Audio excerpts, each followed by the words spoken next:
بسم اللہ الرحمن الرحیم۔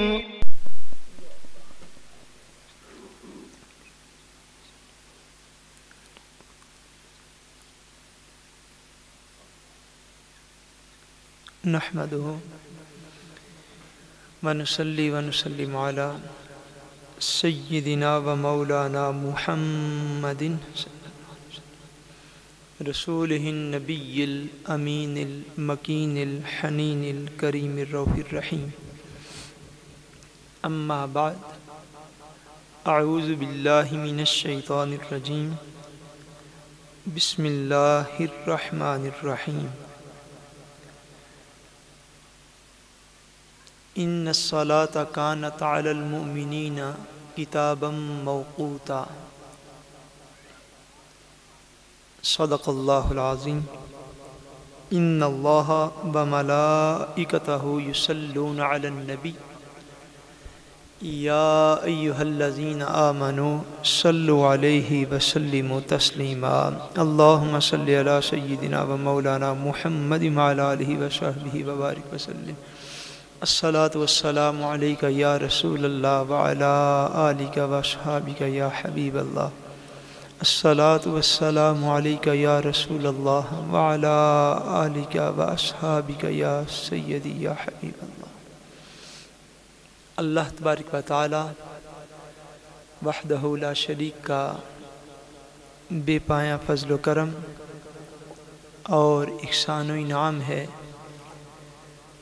کہ جس نے باعث تخلیق کائنات رحمت للعالمین شافع روز جزا حضور سیدنا محمد مصطفیٰ صلی اللہ علیہ وآلہ وسلم کے مبارک وسیلہ سے ہم سب کو دولت ایمان عطا فرمائی۔ اللہ تبارک و تعالی کما حقہ ہم اس دولت اور نعمت کی قدر کرنے کی توفیق عطا فرمائے، آمین۔ الحمدللہ تعالی چند بنیادی مسائل جن کا بیان ہم نے شروع کیا ہوا ہے، اس میں سے ہم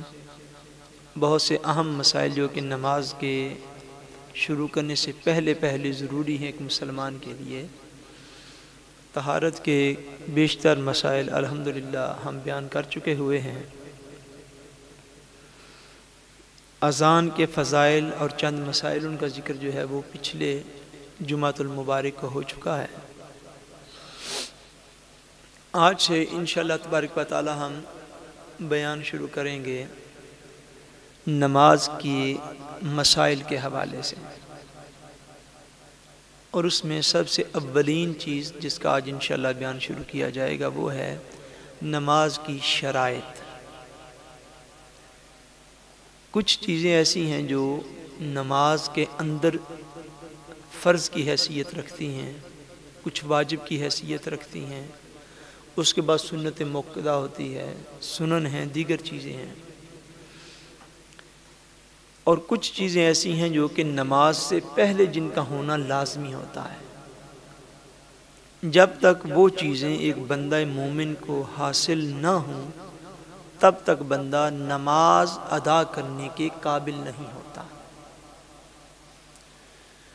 وہ چیزیں جو نماز سے پہلے کرنا لازمی ہیں ان کو شرائط نماز کہا جاتا ہے کہ یہ نماز کی شرائط ہیں، شرطیں ہیں لازمی کہ ان کو پورا کیا جائے گا، اس کے بعد بندہ اس قابل ہوگا کہ وہ نماز کے لیے کھڑا ہو سکے۔ اس کے بعد جو کچھ نماز کے اندر وقتست ہوتا ہے، امپورٹنٹ سب سے ہوتا ہے، اس کو فرائض کہتے ہیں، پھر اس سے کم واجب، پھر اس سے کم، پھر اس سے کم۔ وہ چیزیں جن کا نماز سے پہلے پایا جانا نمازی کے اندر لازمی ہے ان کو شرائط نماز کہتے ہیں، جن کی تعداد جو ہے وہ کم و بیش بعض کتب میں 5، بعض میں 6 اور بعض میں 7 بھی ہیں۔ یہ فرق جو ہے 5، 6 یا 7 کا یہ صرف گنتی کے اعتبار سے ہوتا ہے، یعنی بعض علماء کا گننے کا طریقہ اور طرح ہوتا ہے، وہ چیز کو کسی اور طریقے سے گنتے ہیں. ان ہول آپ یوں کہہ لیں، اور ٹیکسٹ جو ہے وہ سیم ہی ہے. کوئی اسی کوئی 5 کر کے گنتا ہے، کوئی اسی کوئی 6 کر کے گنتا ہے. جس طرح ہم اولین مثال لے لیتے ہیں، اگر آپ بعض کتب کو پڑھیں، فقہی کتابوں کو نماز کے مسائل کے حوالے سے، تو بعض میں لکھا ہوگا شرائط نماز میں پہلی شرط ہے طہارت. پہلی شرط کیا ہے؟ طہارت. آگے سے طہارت کے اندر چونکہ 3 چیزیں شامل ہیں کم سے کم، سو بعض نے ان 3 چیزوں کو الگ الگ بیان کیا ہوتا ہے کہ یہ شرط ہے، یعنی بدن کا پاک ہونا. دوسری طہارت کی شرط ہے لباس کا پاک ہونا. تیسری طہارت میں چیز شامل ہے جس جگہ پہ بندہ نماز ادا کرے اس جگہ کا پاک ہونا. بعض یہ 3 مختلف ہیڈنگز دے دیتے ہیں کہ جسم کا پاک ہونا، لباس کا پاک ہونا اور جگہ کا پاک ہونا، اور بعض خالی طہارت کا ہیڈنگ دے کے آگے دوسری چیز جو ہے اس کا بیان کر دیتے ہیں. سو بہت سی چیزیں ایسی ہیں اس دور میں جن کو چھوٹی چھوٹی چیزوں کی وضاحت کرنا پڑتی ہے، اس لیے کہ ہمارے لوگ اپنی دین سے دوری کے باعث اور کم علمی کے باعث ان چیزوں کو بھی بعض اوقات فرقہ واریت میں ڈکلیئر کر جاتے ہیں. لوگ جو علماء کے اکٹھے نہیں ہوتا کسی بات پہ، ایک 5 کہہ رہے، ایک 6 کہہ رہے، ایک سے، اور یہ ایکچولی اپنی علم کی کمی ہوتی ہے بہت سارے مقامات پر. بہرحال نماز کے مسائل کے اندر اور شرائط کے اندر جو پہلی چیز جس کا ہم بیان کرتے ہیں وہ طہارت ہے، کہ طہارت جو ہے یہ نماز کی شرائط میں سے ہے. اور طہارت سے مراد یہ ہے کہ نمازی جو ہے، نماز ادا کرنے والا، اس کا جسم جو ہے وہ پاک صاف ہو. اس نے جو لباس پہنا ہوا ہے، مکمل لباس جو نماز کے وقت اس نے پہنا ہے، بے شک 2-3 لباس اوپر نیچے ہی کیوں نہ ہو. جس طرح یہاں پر ونٹر میں، سردیوں میں عمومی طور پر جو ہے وہ نیچے ایک الگ ٹراؤزر جو ہے لوگ یوز کرتے ہیں، اس کے اوپر جو ہے شلوار یا بکسے ہوتی ہے، سترم پہ ہم جس کو کہتے ہیں اس کو یوز کرتے ہیں. پھر بکسے ہوتی ہے، یعنی ایک نیچے شرٹ پہنی ہے جس کو بنیان آپ کہہ سکتے ہیں، پھر اس کے اوپر ایک شرٹ ہے، پھر سر کے اوپر ٹوپی ہے یا عمامہ ہے، دستار ہے. جو لباس بھی نماز کے وقت پہنا ہوا ہے، ٹوٹلی لباس جو ہے وہ پاک صاف ہونا چاہیے. اسی طرح جس جگہ پہ بندہ جو ہے وہ نماز ادا کر رہا ہے، اس جگہ کا بھی پاک و صاف ہونا ضروری ہے. بندے کا جسم جو ہے اس کی طہارت کے حوالے سے جو اہم مسائل ہیں ان کا ہم الحمدللہ بیان کر چکے ہوئے ہیں وضو کے باب میں، غسل کے باب میں،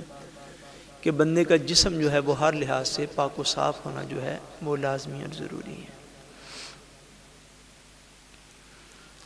دوسری چیز جو ہے وہ یہ ہے بندے کا، نمازی کا لباس جو ہے وہ پاک و صاف ہو.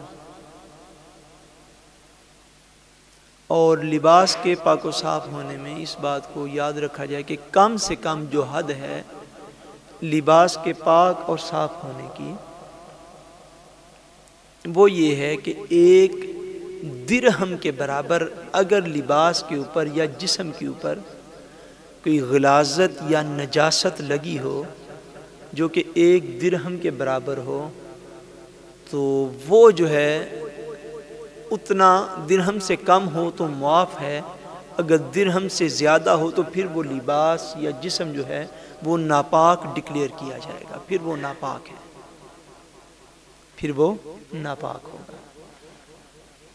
یعنی جسم اور لباس ان دونوں میں اگر 1 درہم کے برابر ناپاکی لگ جائے تو وہ جو ہے وہ جسم جو ہے یا لباس اس قابل نہیں رہے گا کہ اس سے نماز ادا کی جا سکے. اب درہم جو ہے اس کی تفصیل یہ ہے کہ اگر تو ناپاکی اس طرح کی ہو کہ جو مایا حالت میں ہوتی ہے، جو کہ مایا حالت میں ہوتی ہے، جس طرح بچے جو ہیں، بچے بھی بعض اوقات لباس کے اوپر پیشاب کر دیتے ہیں، عاقل بالغ کے لباس کے اوپر، یا اسی طرح خون ہے وہ بھی ناپاک ہے، اسی طرح شراب ہے وہ بھی ناپاک ہے. کوئی ایسی چیز جو مایا حالت میں ہو اور وہ جو ہے ناپاک ہوتی ہے، وہ اگر جسم یا کپڑوں کے اوپر لگ جائے تو پھر درہم سے مراد ہوتا ہے کہ یہ جو ہتھیلی ہوتی ہے، ہتھیلی اس کی چوڑائی یہ تقریباً اندازہ ہے، اس کی چوڑائی کے برابر اگر ناپاکی لباس کے اوپر لگی ہو تو پھر اس کو پاک کرنا لازمی اور ضروری ہے۔ اگر اس سے کم ہو تو پھر بھی معاف ہے لیکن خلاف سنت ہے۔ یعنی یہ جو ہم کہیں گے نا اس ساری گفتگو میں کہ لباس یا بدن یا اس طرح کے جو مسائل ہیں کہ نماز ہو جائے گی، اس سے مراد یہ ہوگا، یہ بات سمجھ لیں کہ اس سے مراد یہ ہوگا کہ نماز فرض کے درجے میں، یعنی فرائض جو منیمم حد ہے وہ پوری ہو رہی ہے، یہ نہیں کہ وہ بلا کراہت ہو جائے گی، یعنی اس صورتوں میں یعنی مکروہ ہو جاتی ہے، اس طرح نہیں کہ بغیر کراہت کے وہ ہو رہی ہے، نہیں، یعنی کم سے کم جو حد ہے، کم سے کم حد کہ یعنی اتنا آپ منیمم کریں تو پھر آپ مصلی کے اوپر کھڑے ہو سکتے ہیں، پھر آپ نماز پڑھ سکتے ہیں۔ اس میں چیزیں خلاف سنت بھی شامل ہیں اسی کے اندر، لیکن اس کو کم سے کم، کیونکہ فرض کی حد جب بیان کی جا رہی ہوتی ہے تو پھر ایسا ہی ہے کہ یہ کم سے کم حد ہے، پھر یہ جو ہے آپ اس چیز کو ایکسیپٹ کر سکتے ہیں، اس سے آپ پڑھ سکتے ہیں۔ اگر آپ یہ کہیں کہ بلا کراہت ہو گئی ہے بغیر مکروہ ہونے کے، تو ایسا معاملہ نہیں ہوتا، یعنی کم سے کم یہ حد ہے۔ اور اگر جو گندگی اور ناپاکی جو ہے وہ ٹھوس شکل میں ہو، مائع شکل میں نہ ہو، تو پھر درہم کا وزن مراد ہوتا ہے، پھر درہم کا وزن مراد ہوتا ہے، جس کا اندازہ تقریباً 4.5 ماشے جو ہے وہ کیا گیا ہے فقہی طور پر۔ یعنی تھوڑی سی بھی ناپاکی جسم کے اوپر یا لباس کے اوپر لگی ہو، وہ کسی بھی صورت میں لگی ہو، تو نہ وہ جسم ہی اس قابل ہے کہ وہ نماز کے لیے کھڑا ہو سکے، اور نہ وہ لباس ہی اس قابل ہے کہ اس کو پہن کے بندہ نماز کو ادا کر سکے۔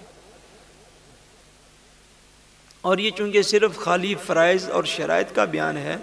کہ یعنی کم سے کم یہ حد ہونی چاہیے، ادروائز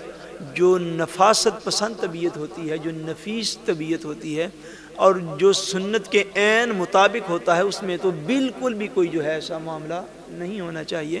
بڑا مشہور واقعہ بیان کیا جاتا ہے، علماء بیان کرتے ہیں، حضرت امام اعظم ابو حنیفہ رحمۃ اللہ تعالی علیہ کا۔ امام اعظم رحمۃ اللہ تعالی علیہ اسی طرح ایک دفعہ کسی اپنے لیکچر کے اندر آپ یہ بات بیان فرما رہے تھے کہ منیمم حد جو ہے وہ کپڑے کی پاکی کی یہ ہے کہ 1 درہم کے برابر یا زائد جو ہے، 1 درہم سے زائد اگر کپڑا جو ہے ناپاک ہوگا تو اس میں نماز نہیں ہوگی، وہ کپڑا مکمل ناپاک سمجھا جائے گا، اور اگر 1 درہم سے کم ناپاک ہوگا تو اس میں نماز ہو جائے گی، یعنی فرض کی حد تک ادا ہو جائے گی، چہ جائے کہ وہ خلاف سنت ہوگی اور درجے میں کم ہوگی۔ امام اعظم رحمۃ اللہ تعالی علیہ نے یہ مسئلہ بیان فرمایا، مسئلہ بیان فرما کے اجتماع ختم ہوا، باہر نکلے، گلی سے جب گزر رہے تھے، گلی میں کسی سبب سے جو نالیاں ہوتی ہیں، نالیاں، کوئی جانور گزرا یا کسی نے اس کے اندر کوئی چیز گرا دی، جو بھی سبب ہوا، کسی سبب سے آپ کے اوپر جو ہے اس نالی سے کچھ 2-4 چھینٹے نہ پڑے آپ کے لباس کے اوپر۔ جب 2-4 چھینٹے پڑے تو امام اعظم رحمۃ اللہ تعالی علیہ ادھر ہی رک گئے۔ کسی بندے کو جو پاس شاگرد طلباء مقتدی تھے، ان کو فرمایا کہ یہ جو ساتھ والا گھر ہے ان سے اجازت لے کے ان سے پانی لے کر آؤ، میں اپنے لباس کو صاف کر کے پھر آگے گزروں گا، میں اس لباس کے ساتھ آگے قدم بھی نہیں رکھنا چاہتا۔ اتنا کہا تو وہ شاگرد طلباء جو تھے وہ پانی لے کر آئے، اپنے لباس کو دھویا، پھر چلے، تو انہی لوگوں میں سے جو لیکچر کے اندر شامل اور موجود تھے کسی نے پوچھ لیا، وہ کسی بندے نے پوچھ لیا، اس نے کہا حضرت ابھی تو آپ مسجد کے اندر یہ مسئلہ بیان فرما رہے تھے، اسلم صاحب بیٹھ جائیں، آپ نے فرمایا کہ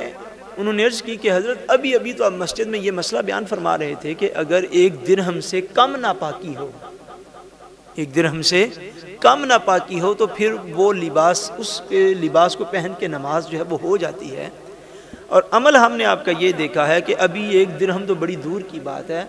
2-4-5 چھینٹے جو ہیں وہ صرف آپ کے لباس کے اوپر پڑے ہیں، تو آپ نے ایک قدم بھی چلنا گوارا نہیں کیا، تو آپ نے فرمایا کہ پہلے پانی لے کے اور لباس کو صاف کروں گا پھر آگے جاؤں گا، حالانکہ نہ تو آپ نماز پڑھ رہے ہیں نہ آپ نماز میں موجود ہیں، آپ گلی کے اندر جا رہے ہیں۔ حضرت امام اعظم رحمۃ اللہ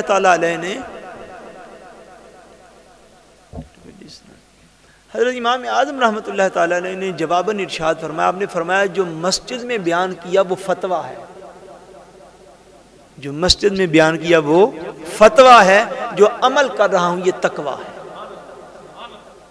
یہ کیا ہے؟ یہ تقویٰ ہے۔ تقویٰ کی کوئی آخری حد کوئی نہیں، تقویٰ کی تقویٰ جتنا بھی اختیار کر لیں وہ کم ہوتا ہے۔ فرمایا وہ منیمم حد ہے جو سب کے لیے بیان کی۔ جب بھی اس بات کو ضرور یاد رکھ لیں، جب بھی عام موضوعات پر جب عام بیان کیا جاتا ہے تو اس میں عام سے عام شخص جو ہے اس کے مطابق جو شرعی اصول ہیں ان کا بیان کیا جاتا ہے۔ ایکسیپشن کیسز ہمیشہ الگ ہوتے ہیں، یعنی عام ریگولر جو اسلام کے ہیں، جو عام قوانین ہیں، کیونکہ شرع قانون کو کہتے ہیں، شریعت یہ اسلامی قانون ہے، اس کا بیان کیا جاتا ہے جس میں عام خاص سارے شامل ہوتے ہیں۔ اس لیے فرمایا کہ درہم سے اگر کم ہوگی ناپاکی لباس کے اوپر لگی ہوئی، درہم سے کم ہوگی تو وہ لباس مکمل طور پر ناپاک ڈکلیئر نہیں کیا جائے گا، اس کو پہن کے نماز پڑھنا جو ہے وہ درست ہوگا، اگرچہ کہ یہ صاف ظاہر تقویٰ کے خلاف ہے اور خلاف سنت بھی ہوگا، مگر فرض کے درجے میں کہہ رہے ہیں۔ اسی طرح جسم کے اوپر کوئی اسی طرح کی کوئی ناپاکی جو ہے لگی ہو مایا صورت میں تو اس کا بھی یہی حکم ہے، ایکسیپشن ان احکام کے جن کو ہم پہلے بیان کر چکے ہوئے ہیں، وضو کے اعتبار سے اور غسل کے اعتبار سے۔ تیسری چیز جو نماز سے پہلے شرائط نماز کے اندر شامل ہے وہ ہے جس جگہ پر نمازی نماز ادا کر رہا ہے اس جگہ کا پاک و صاف ہونا، اس جگہ کا پاک و صاف ہونا جس جگہ پر نماز ادا کی جا رہی ہے۔ اور اس کی بھی کم سے کم حد یہ ہے کہ جس جگہ پر اس کے پاؤں آتے ہیں یا جہاں پر وہ ہاتھ رکھتا ہے، جہاں پر وہ سجدہ کرتا ہے، کم سے کم یہ جگہ جس پر وہ نماز ادا کر رہا ہے وہ پاک و صاف ہونی چاہیے۔ اگر بندہ کسی ایسی جگہ پر نماز ادا کر رہا ہے کہ وہ جگہ تو اٹ سیلف پاک و صاف ہے، لیکن اس جگہ پر کہیں اور سے کوئی ایسی سمیل آ رہی ہے کسی نجاست کی، کسی غلاظت کی، جو کہ بندے کے قوت شامہ تک، اس کے سونگنے کی حس تک پہنچ رہی ہے، تو ایسی جگہ پہ بھی نماز ادا کرنے سے گریز کیا جائے گا۔ ایسی جگہ پر نماز ادا نہیں کی جائے گی، اور پاکیزہ صاف ستھری ایسی جگہ پہ جا کے نماز پڑھی جائے گی جہاں پہ کسی بھی قسم کی ایسی کوئی مکروہ اور ایسی کوئی سمیل جو ہے اس بندے تک نہ پہنچے جو کہ اس کو ڈسٹرب کر رہی ہے۔ لیکن کم سے کم حد یہ ہے کہ جس جگہ پر اس بندے کے پاؤں، ہاتھ اور چہرہ اور ماتھا پیشانی آتے ہیں سجدہ کرتے ہوئے، جہاں وہ کھڑا ہوتا ہے، کم سے کم اتنی جگہ کا بھی پاک و صاف ہونا لازمی اور ضروری ہے، اور یہ شرائط نماز میں سے کسی ایسی جگہ پہ نماز ادا نہیں کی جائے گی کہ جو جگہ بھی پاک و صاف نہ ہو۔ ایک اس کے اندر تھوڑی ایکسپلینیشن ہے، وہ یہ ہے کہ اگر کوئی بندہ کسی ایسی جگہ پہ نماز ادا کر رہا ہے کہ جہاں پہ مثلا کوئی چھت ایسا ہے کہ جس چھت کے اوپر کوئی ناپاکی ہے، چھت کے اوپر کوئی ناپاکی ہے، اس طرح کی عام کنڈیشن جو ہے یہ یورپ میں کئی جگہ پہ ایسا ہو سکتا ہے، اس اعتبار سے کہ بعض اوقات اگر ایسا ہو جائے کہ بندہ جس طرح بلڈنگز ہوتی ہیں ان کے اندر مراکز ہوتے ہیں، نیچے کچھ اور ہے، اوپر کچھ اور ہے، اس کے اوپر پھر کچھ اور ہے، اب بات سمجھ گئے ہیں؟ اگر ایسی کنڈیشن ہو تو اگر بالفرض چھت جو ہے یہ ناپاک ہے، شنی مسئلہ سمجھیے گا، چھت جو ہے وہ ناپاک ہے، بندہ جس جگہ پر کھڑا ہے وہ ساری پاک ہے، صاف ہے، ستھری ہے، پاکیزہ ہے، چھت جو ہے وہ ناپاک ہے، اگر بندے کا سر نماز پڑھتے ہوئے چھت کے ساتھ لگ رہا ہو، ناپاک چھت کے ساتھ، اس بندے کا جسم بھی پاک ہے، اس بندے کا لباس بھی پاک ہے، جس جگہ پہ وہ نماز ادا کر رہا ہے وہ جگہ بھی پاک ہے، لیکن چھت ناپاک ہے اور اس چھت کے ساتھ دوران نماز پڑھنے کی اس کا سر لگ رہا ہو تو اس چھت کے نیچے بھی نماز ادا نہیں کی جائے گی، نہیں ہوگی نماز۔ اگر اتنا ڈسٹینس ہے کہ نماز پڑھتے ہوئے سر کے ساتھ چھت نہیں لگ رہا تو پھر نماز بلا کراہت ہو جائے گی۔ اگر چھت ناپاک ہو اور اس کے ساتھ جا کے سر لگ رہا ہو نماز پڑھتے ہوئے تو اس چھت کے نیچے نماز نہیں پڑھنی چاہیے، اس جگہ پہ نماز نہ پڑھی جائے۔ یہ نماز کی پہلی شرط ہے جس کو طہارت کہتے ہیں۔ نماز کی شرائط آج سے ہم عرض کر رہے ہیں کہ یعنی بندہ دوران نماز نماز دوران نماز نہیں، سوری، نماز پڑھنے سے پہلے جن چیزوں کا پایا جانا ضروری ہے کہ اس کا بدن پاک ہو، اس کا لباس پاک ہو، اور جس جگہ پہ وہ نماز ادا کر رہا ہے وہ جگہ بھی پاک ہو. یہ چیز نماز کی شرائط میں شامل ہے. نماز کی شرائط میں یہ چیز شامل ہے کہ کم سے کم یہ پاکیزگی حاصل ہو، پھر بندہ جو ہے وہ نماز شروع کرے. دوسری چیز جو نماز کے شرائط میں شامل ہے وہ ہے ستر عورت. ستر عورت یا ستر عورت عام زبان میں کہتے ہیں. اس کی وضاحت یہ ہے کہ کم سے کم شرعی طور پر لباس کی ایک حد ہے، وہ بھی کم سے کم، چونکہ کم سے کم کی بات ہو رہی ہے. کم سے کم مرد کے لیے جو اسلام نے، شریعت نے لباس مقرر فرمایا ہے وہ یہ ہے کہ ناف سے لے کر گھٹنوں تک مرد کا کم سے کم جسم کا یہ حصہ ہر وقت نماز یا غیر نماز میں، نماز یا غیر نماز میں ہر وقت مسلمان مرد کا کم سے کم اتنا حصہ جو ہے وہ ہر وقت ڈھکا اور چھپا ہوا ہونا چاہیے. ڈھکا اور چھپا ہوا ہونا چاہیے. یعنی یہ اعضائے انسانی جو ہیں، اور اس میں ناف جو ہے یہ اس سطر یا ستر میں شامل نہیں ہے، اور گھٹنا جو ہے وہ ستر عورت میں شامل ہے. گھٹنا پورا جو ہے وہ ستر عورت میں شامل ہے. یعنی بالکل اگر کسی بندے نے کوئی ایسا لباس پہنا ہو کہ جس سے مرد کی بات ہو رہی ہے کہ اگر اس کی ناف جو ہے نظر آ رہی ہو، بالکل ایگزیکٹ ناف کے نیچے اس کا لباس شروع ہوتا ہو، تو وہ جو ہے وہاں سے لے کر یہ گھٹنے کا اوپر والا حصہ نہیں، گھٹنا سارا اس کے اندر شامل ہوگا. ناف سے لے کر گھٹنوں تک یہ کم سے کم شرعی وہ حد ہے شریعت اسلامیہ نے جو مقرر فرمائی ہے مسلمان مرد کے اوپر، کہ ہر حال میں مسلمان مرد کا اتنا لباس منیمم ہے جو اس کے پاس اس کے اوپر موجود ہونا چاہیے. جلوت میں بھی توجہ سے سنیے گا، اور خلوت میں بھی، یعنی لوگوں کے سامنے بھی اور تنہائی میں بھی، سوائے انتہائی شرعی عذر کے لباس نہ اتارا جائے. کم سے کم اتنا لباس جو ہے وہ ہر وقت مسلمان مرد کے اوپر ہونا چاہیے. مسلمان عورت کے لیے جو حد جو ہے وہ شریعت اسلامیہ نے مقرر فرمائی ہے وہ یہ ہے کہ مسلمان عورت کے لیے کم سے کم جو ہے وہ لباس کی حد یہ ہے کہ اس کے یہ جو ہاتھ ہیں کلائیوں تک، اور جو پاؤں ہیں ٹخنوں سے نیچے، اور جو اس کا چہرہ ہے نماز کے دوران، یہ نماز کے دوران کی بات ہو رہی ہے، ویسے ایکسیپشن اس میں نہیں ہے. اس کی وضاحت میں اب کر نہیں سکتا وقت کی کمی کے باعث. پھر کسی موقع پر باقاعدہ پردے کا موضوع لے کے تو ساری چیزیں انشاءاللہ بیان کر دی جائیں گی. کم سے کم یہ حد ہے نماز کے دوران کہ مسلمان عورت یعنی اپنے ہاتھ کو کھلا چھوڑ سکتی ہے یہ کلائیوں تک، اپنے پاؤں جو ان کو کھلا چھوڑ سکتی ہے، اور اپنے چہرے کو بغیر نقاب کے کھلا چھوڑ سکتی ہے. اگر کسی مسلمان عورت کے سر کے بال جو ہیں وہ دوران نماز نظر آ رہے ہوں، دوپٹہ سر کے اوپر اتنا باریک ہو کہ جس سے بالوں کی چمک جو ہے وہ نظر آ رہی ہو، تو ایسا دوپٹہ لینے سے بھی نماز ادا نہیں ہوتی. یہ مسائل ہیں، ہم اللہ رسول کے فضل سے ذمہ داری سے عرض کرتے ہیں، اور شریعت کو بیان کرنا ہی ہماری ذمہ داری سے علاوہ کچھ ذمہ داری نہیں ہے. حالات جو کچھ بھی کرتے رہیں، جو کچھ بھی کہتے رہیں، ہم نبی کریم صلی اللہ علیہ وسلم کی شریعت کو بیان کرنے کے پابند ہیں. اندھیری کوٹھڑی میں لائٹ آف کر کے مسلمان عورت نماز پڑھے اور دوپٹہ ایسا ہو کہ جس سے بالوں کی چمک نظر آتی ہو، نماز نہیں ہوگی. یا کوئی مسلمان مرد ہی ایسا لباس پہن لے کہ لباس اتنا باریک ہو کہ لباس پہننے سے اس کے یہ جو جسمانی اعضاء ہیں جو کم سے کم منیمم حد ہے ناف سے لے کر گھٹنوں تک، یہ مثلا یہ ران کا حصہ ہے، یہ چمک رہا ہو، اندر سے نظر آ رہا ہو، اتنا باریک لباس ہو. سارا اپنے لباس پہنا ہوا ہے لیکن اتنا باریک شلوار پہنی ہوئی ہے، اتنا باریک یہاں سے قمیض یا شرٹ پہنی ہوئی ہے کہ جس سے ناف سے لے کر گھٹنوں تک کا یہ جو جسم کا حصہ جو ہے یہ نظر آ رہا ہے، نماز مرد کی نہیں ہوگی. اتنا باریک لباس پہننے کی اجازت نہیں ہے کہ جس سے جسم کی چمک جو ہے وہ نظر آ رہی ہے.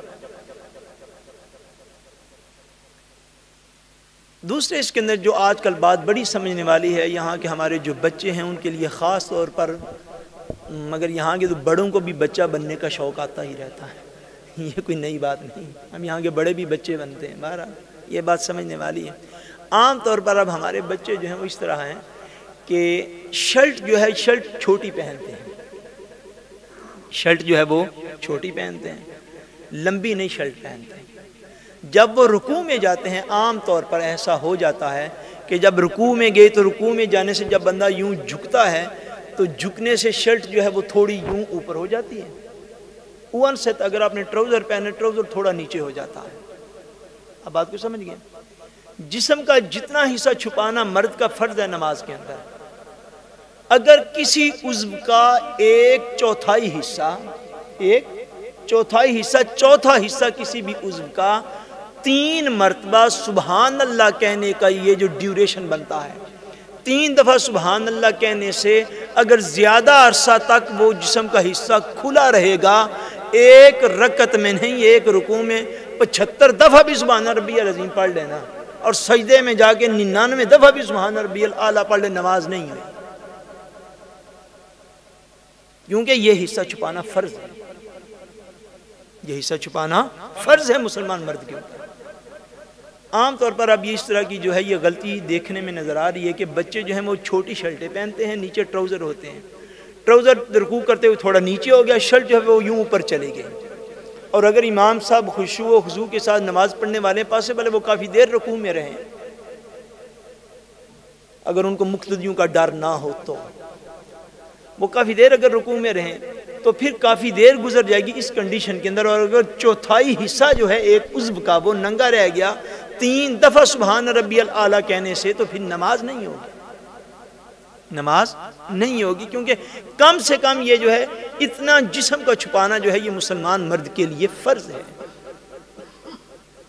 مسلمان مرد کے لیے فرض ہے۔